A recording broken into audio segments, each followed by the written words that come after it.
Hallå där! Är du intresserad av amerikanska muskelbilar? Då kanske du har hört talas om Muscle Car City i Florida, eller du kanske rent av har varit där.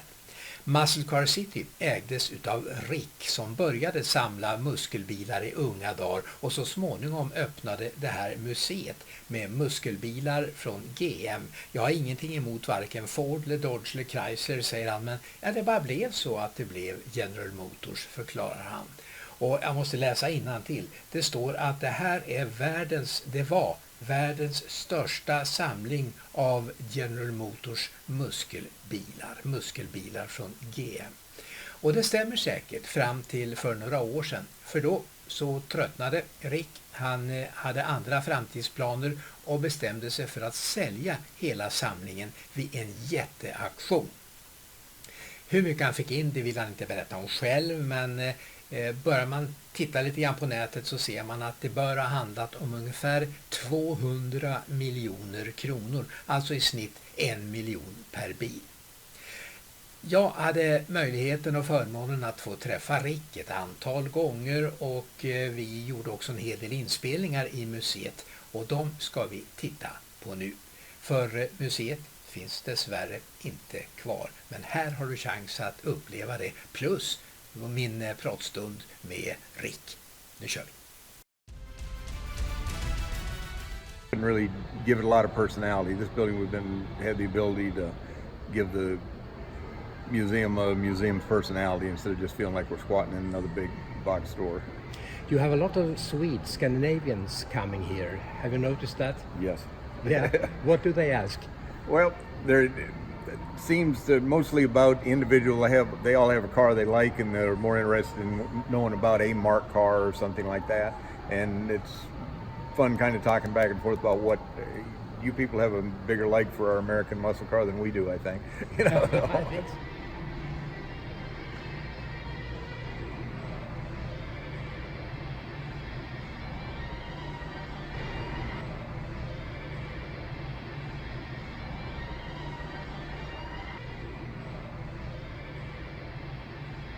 Rick, tell us the story behind this car. This little car, I've had it approximately 3 years now. It's what you call a 1932 Landau Phaeton. This particular one is a hot rod. It's on a late model chassis. It's got all late model suspension. It's got a crate 350 motor with about 330 horsepower, automatic transmission, Ford differential in it. The little car is one of the rare body styles that Chevrolet built back in that year, so you hardly ever see this particular body in a street rod or a stock car for that matter. So I'm in love with it just because it is a very unique car. Yeah. Could you tell me the difference between street rod and hot rod? Well, in this country, there's really not a lot of difference between a street rod and a hot rod. Originally, they were all called hot rods. As time went on, they were more built for the street. When it was first started, they were built for track, and so they didn't have to be a street car to be a hot rod. Not today, they're almost all street cars, so they just call them street rods instead of hot rods.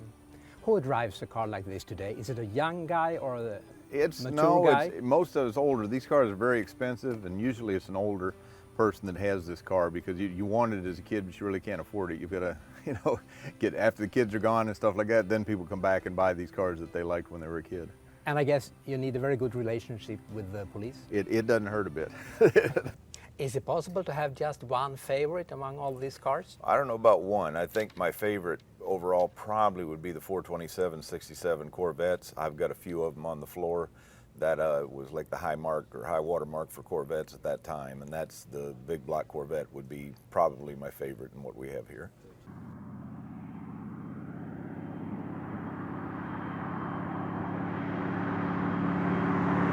Well, Rick, this is a very iconic car. Could you explain why? Yes, these 427 Corvettes, that was the end of the series of the mid-year, the C2 Corvette.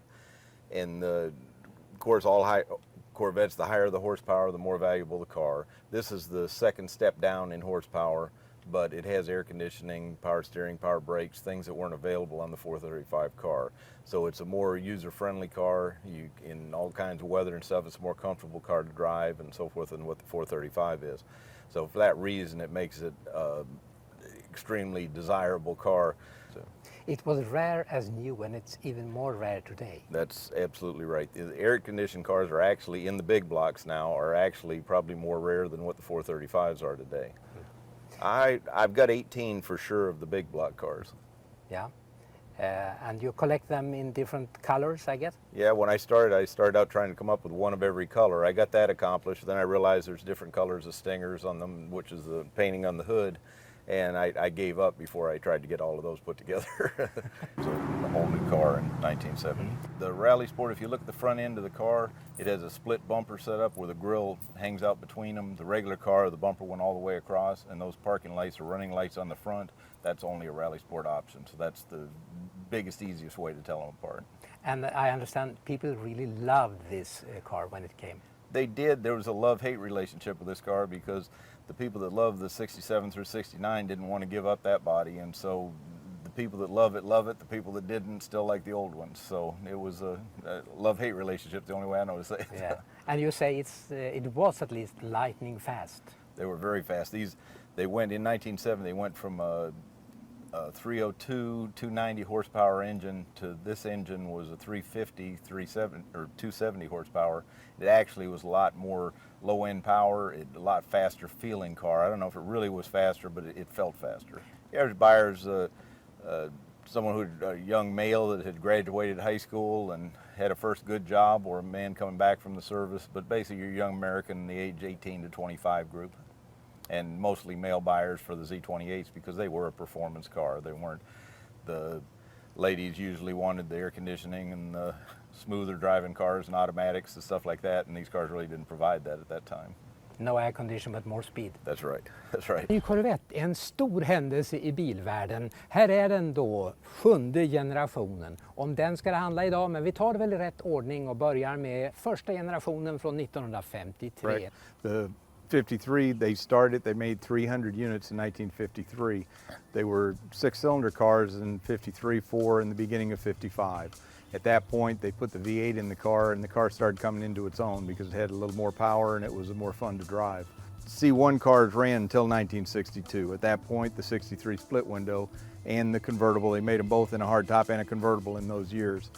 That car stayed popular through 1967. We hit some of my favorite cars. I grew up with that era of car, and the 67 427s are, to me, the most exciting cars that have been built. It was a fun time for it, and probably a high water mark in Corvette. Then in 1968, they did a complete new body change, and that was a very popular look. Everybody liked it. It was a stylish look, but the cars kept losing a little bit of power as time went on, and let's face it, Corvette's power, if you don't have it, it's not quite as exciting. So by the end of the 80s, they kind of wore their welcome out, and they had to do something different, which is where they come into the C4 car in the 1984 model, and that carried it through the 96. Those had, the Grand Sport was a pretty phenomenal car. We've got one in on the floor. It was the most performance side. The ZR1, the first series ZR1 came out, it had a motor by Mercury Marine, and that was a real big deal when it came out. It was a fast car. However, when the C5 came out, it outran the ZR1, so it kind of shadowed it, and all of a sudden everything was new and better handling, and the cars are friendlier on the road. They're just a considerably more user-friendly car, and they're more fun. They quit running the C5 in 2005 and went to the C6, which was basically a small body change and quite a bit of performance change. They did, the Z06 was a performance model. It was 505 horsepower by then. And then in the end of that series, they ran the ZR1 again, but now it was 638 horsepower and turbocharged. It was literally a king of the hill at that point. There's almost nothing on the road for the money that would run with that car. And now we have the C7 shadowing everything before that. That's right. The latest and the greatest has just come out, and they're just starting to show up around the country. It's drawn a lot of things. The body's real edgy, a little more chiseled look than what the C5 was. And it's being very well accepted. They've upgraded the interior to a world-class interior, got rid of all the plastics and stuff inside the car, went to an LT motor, which is a little bit different configuration from what the LS was, and they're just now starting to learn about how fast we can make this car, and it looks like a pretty bright future. Could you say it's more upgraded to European standards? I would say it certainly is. It's comparable to almost everything European. Now, I don't think money for money, there's not much you can buy that will, hang with this car for the same kind of money. Is it true to say that you get a lot of value for money with the Corvette? You get a lot of value for the money. There's probably nothing that's a better deal out there. Hallå där, gillade du det här klippet och ska du veta att det finns mer på min YouTube-kanal Trafikmagasinet BilTv med Perstad. Där finns hundratals klipp som handlar om bilar och trafik från igår, idag och lite grann också imorgon. Och där laddar jag upp nya klipp varje dag i veckan och adressen är alltså Trafikmagasinet BilTv med Perstad. Och du, hör gärna av dig med tips och idéer, det uppskattar jag.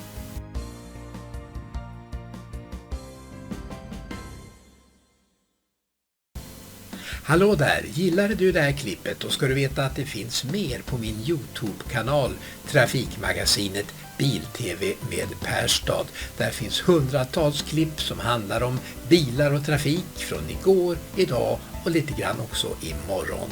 Och där laddar jag upp nya klipp varje dag i veckan och adressen är alltså Trafikmagasinet BilTv med Perstad. Och du, hör gärna av dig med tips och idéer, det uppskattar jag.